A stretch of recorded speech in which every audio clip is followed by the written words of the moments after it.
It's time for this week's episode of Brandon Sports Talk, featuring in-depth interviews from those who are trending in the world of athletics. And now, here's the host of Brandon Sports Talk, Brandon Pate.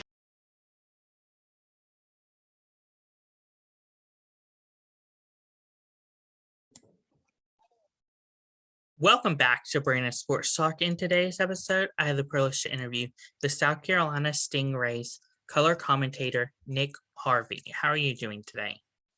I'm good. Back in school full time with some in-person classes. So being back in Columbia on campus has been pretty great so far. And, just enjoying it every step of the way, getting to enjoy some football in person this year. So that's been a huge privilege for us, to be able to enjoy it with the whole pandemic going on still. It's been really great to have some in-person sports back in action. That's wonderful. Can you talk about how you knew that you wanted to be a color commentator?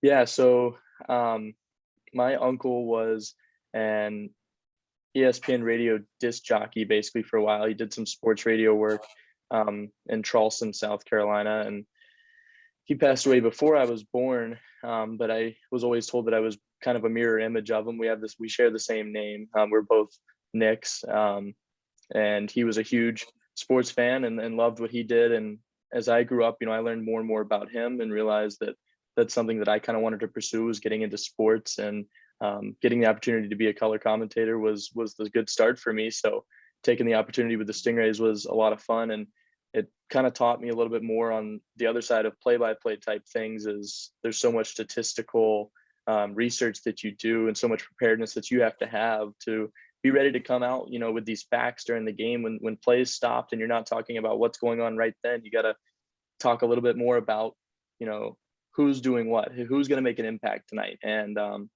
it got to be a lot of fun throughout the year. At first I was kind of nervous. I didn't know what I was going to do. I didn't know my attack strategy going into these games, but getting further and further into the season, I enjoyed it so much to know exactly what I wanted to do when I wanted to do it during our broadcasts, to be able to highlight the different talents in the ECHL. What was it like working as the broadcaster for the Charleston Colonials? Yeah, working with Charleston was a lot of fun. The Colonials were a junior team that came into Charleston roughly 2 or 3 years ago. It was my senior year of high school, and I had just finished calling a game in Orlando for the Stingrays. I wasn't affiliated with the Stingrays, so I wasn't working with or in any way, shape, or form technically a team member with the Stingrays. But we found out that Jared Shaffrin, who was my play-by-play commentator last year, wasn't going to be in Orlando to call the game. He was going to be doing the social media stuff from home. And my mom and I were down there for the game. We said, this is what you want to do. Why not take a shot at it? We went to Best Buy, bought a little cheap microphone. I say cheap. It wasn't cheap by any means, but it was not the top of the line stuff that you see sports broadcasters use nowadays. But it was a little pocket mic that connected directly to my phone. And I ended up commentating that game. And soon after, I was reached out to by the Colonials. And I got to commentate, with guys that were my age, working with the Colonials in the USPHL. They're all guys who are 17, 18, up to 20 years old. And me being 19 now, I was 18 at the time, so I was working with these guys who were my age, playing the sport that I loved and what I wanted to do for a living, calling games. And it was just so much fun. I mean, getting to watch these guys develop as I was developing myself, doing interviews. And it was a great group of guys, a good organization. I had a lot of fun with them. And unfortunately, they're not playing this year. They are taking a break from league play. So we'll see what their next steps are. But I wish all the best to that organization. They were good to me. What were some of your roles as the broadcaster? So I was in charge during games. I was not only commentating on hockey TV, I was also quite often doing the social media. So I would end up tweeting out scoring updates in between periods, or if I was just getting interviews pre and post game. I did this thing called the locker room lowdown with the Colonials equipment manager, and we would kind of talk about, specifics in the locker room, some of the fun things that you want to talk about, like, what kind of guys are divas, if you will, about how they do their equipment and how they get their stuff ready before a game, and what guys are, very chill about what they want to do. They just say, whatever you do is going to work for me. And we had fun doing that. But interviewing the players, those guys wanted to be highlighted. They're young and they love the spotlight. So getting to interview those guys and be right there next to them, running the social media and all that was a lot of fun. But that was a lot of what I did, was the commentary, coaches interviews, staff interviews, and player interviews, as well as the social media stuff with game updates and results and graphics for all that was basically what I ran.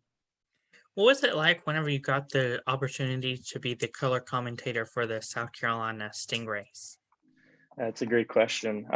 It was kind of a whirlwind. It came as a shock to me because I had filled in with the Stingrays for, I think, probably 3 or 4 games in the season prior to last year, before COVID shut them down. Because I was with the Colonials, and there was a writer for the Post and Courier in Charleston who was the color commentator for years for the Stingrays, and he got moved after COVID happened. He got moved from the sports column to just writing about general news, and didn't have the same schedule to be able to make Stingrays games. So I was called in, I think probably October, or maybe it could have been September. I think it was September, because the season didn't start until November, December last year. Because of COVID, they had to move the whole scheduling around to make sure it was going to work for all the teams to be able to play at a certain time with restrictions and whatnot. So I got that call, and it was kind of, like I said, my stomach kind of dropped. It was absolutely insane, because I grew up a Stingrays fan. I only lived 45 minutes away. We were season ticket holders from the time before I was born. My parents had been season ticket holders since this team inaugurated in 1993. So growing up as a diehard fan, and then getting the opportunity to work for the team and be on the radio and see those moments unfold before your eyes, and then being able to talk about it, and everybody is paying attention to, what do these guys have to say about it? That was surreal to me, to be able to deliver these breaking moments in the games and all these big moments. A team that was struggling for a majority of the season found their stride at the right time. They eliminate the first seed in the playoffs. They get all the way to the Kelly Cup final. I couldn't have asked for a better first season as a professional commentator with the Stingrays than to go on a cup run with the team that I grew up supporting. It was unbelievable. Of course, as you talked about growing up watching them, what was it like, obviously, growing up watching them and now getting to obviously be a professional covering them? Yeah, it's definitely different. Because growing up, I was that kid who was always screaming and I was cheering so hard for the team, and I was yelling at the refs, and there was all the playful banter that you get to do as a fan. And you lose a little bit of that when you become a commentator, needless to say. You don't get the opportunity to voice your honest opinion without some repercussions. So learning the professional art of broadcasting and getting into it as a manner of, I am giving you an unbiased opinion of what's going on in this game, who's playing better hockey, who is struggling, anything that involves the game, you have to cover it both ways. And I learned that really quickly working for the Stingrays this past year, and with Jared.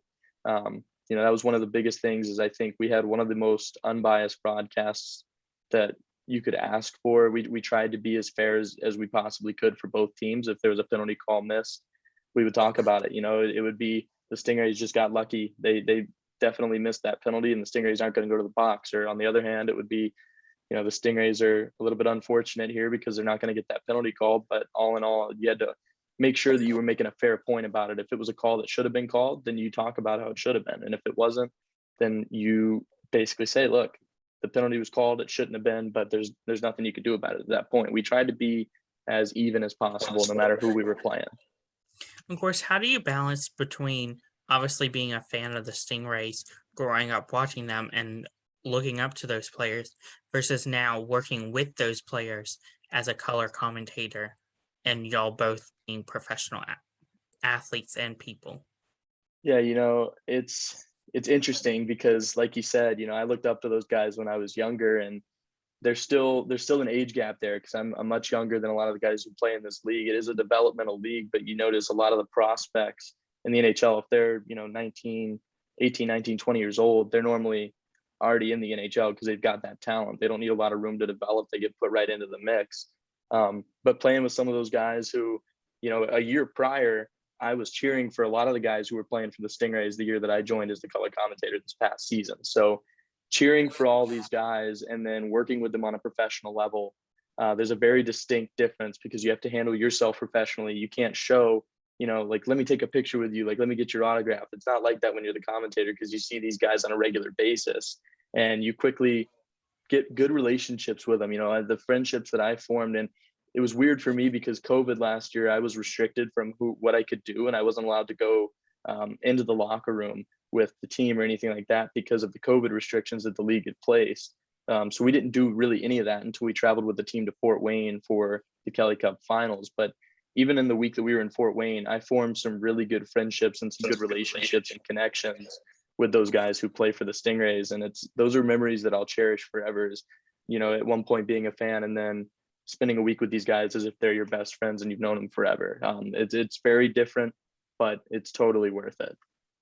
What is it like being a part of the ECHL and obviously broadcasting games? It's a lot of fun. It really is. It's so much enjoyment that there is to being in the ECHL because there's so much young talent. And I talked about a lot of the younger guys now are in the NHL, but you see so many guys who are still at the top of that list that could get called up any minute and go to the AHL and play for instance, the Stingrays affiliate, the Hershey Bears.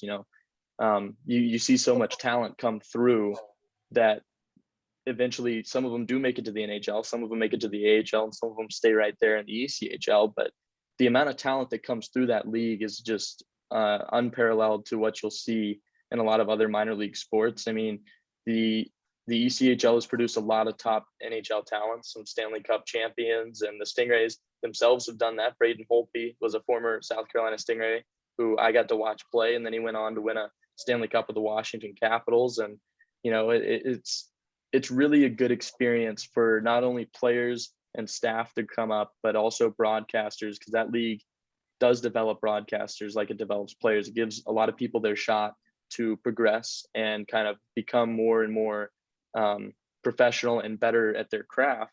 And then when they get that call up, you're more than ready to do it. Of course, what are some of your favorite memories and moments covering the South Carolina Stingrays?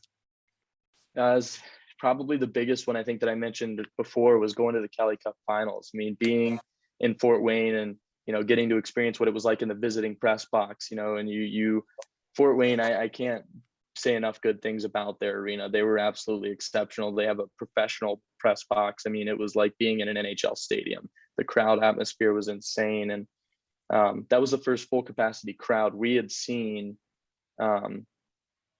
probably the entire season. I mean, the game before the playoffs started, we had a home game at the Coliseum and we were full capacity, and it was just unbelievable. Or we were close to full capacity. Let me rephrase that. But Fort Wayne was full capacity for the Kelly Cup finals, and their fans were loud and proud for the games that we played there. And it was just unbelievable altogether. So getting to do that, getting to experience a cup final in a foreign atmosphere, if you will, being on the road as the visitor, it was interesting because I had only experienced traveling as a visitor, as a commentator, I should say, a few times before that. And it was just really, really cool to experience. And that's got to be, I think, my top memory was getting to be on the road with the team. We had 3-hour bus rides together and we bonded closer. We got to play for a championship. It was a lot of fun. Of course, what are some of your future plans as a hockey commentator? Yeah, I think one of my biggest things, I'd like to get into the play-by-play field a little bit more. I got to call a game doing play-by-play last year. And that was, a ton of fun. I got some recognition for it, and I couldn't be more appreciative of that. It makes me feel good, makes me feel like I'm trending in the right direction. So, I think future plans, I'd love to break into this league as a play-by-play broadcaster in the ECHL. I'd like to progress through the ranks just like everybody else does. In most cases, you see your way through the ECHL, the AHL, and you make it to the show at one point. For the Stingrays, Joseph Zarchewski, who was the Stingrays broadcaster from in the 2009 season, last time the Stingrays won the Kelly Cup, a couple of years later, he was with the Rays on their cup run in Allen. He just got his promotion to the Chicago Blackhawks broadcast team for the season. So he's going to be filling in, doing some radio commentary. And it just shows what this league can do for young broadcasters. So I'm hoping that when I take that next step, I'll be able to develop the same way that a lot of these guys did before. And Joey Z is one of the best out there, and I'm super excited for him. And if he sees this, I have to apologize for getting those dates wrong, because he was definitely a little bit after the Stingrays Cup championship in 2009, but he was great while he was here. He's got a very memorable voice and some very memorable calls in South Carolina. What is it going to feel like to you, obviously, when you do get that call up to obviously move on from the Stingrays onto the higher level? Yeah, it's going to be really rewarding to know that I've worked hard and I've, tried to better my craft, to take a bigger step and get a promotion or rewarded for doing what I do.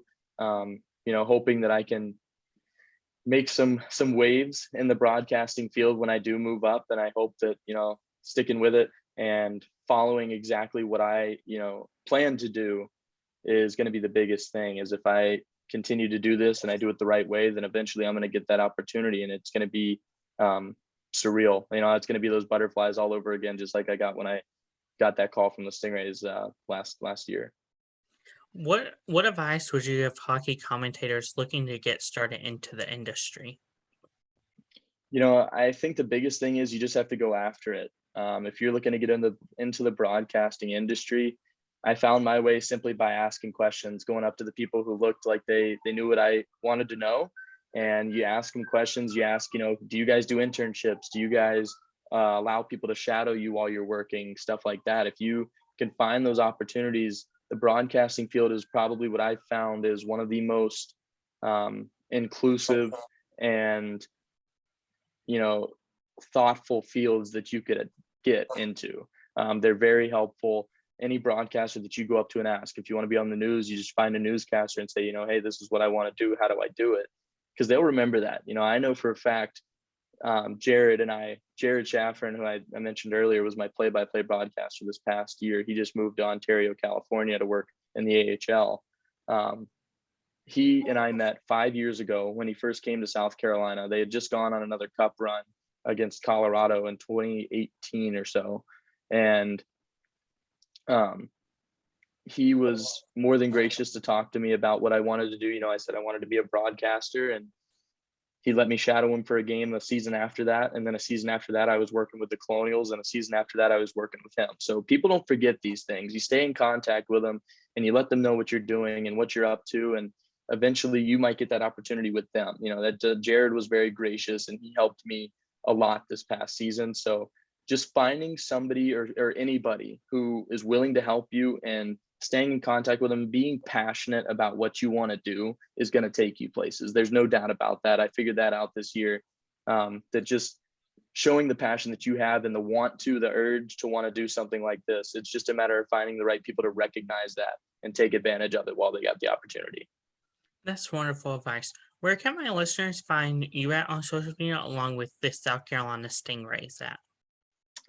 So I am on Twitter. My Twitter is Nick Harvey PXP.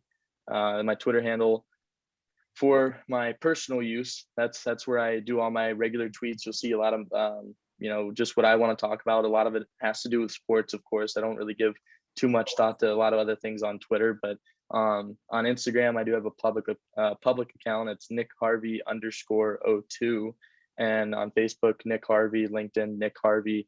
Those are where you'll see a lot of my posts about what I'm doing in my career. And I'd be more than happy to connect with any of your listeners if they want to reach out and talk sports or talk the broadcasting field. It'd be awesome to have a conversation with them. That's great. Thank you again, Nick Harvey, for your interview, and best of luck in your future with the South Carolina Stingrays. Oh, Brandon, thanks so much. I really appreciate the opportunity to be here.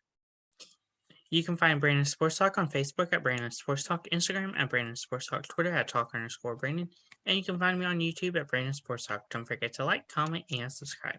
Thank you again, Nick Harvey, for your interview, and best of luck in your future. Thanks so much. You've been watching Brandon Sports Talk.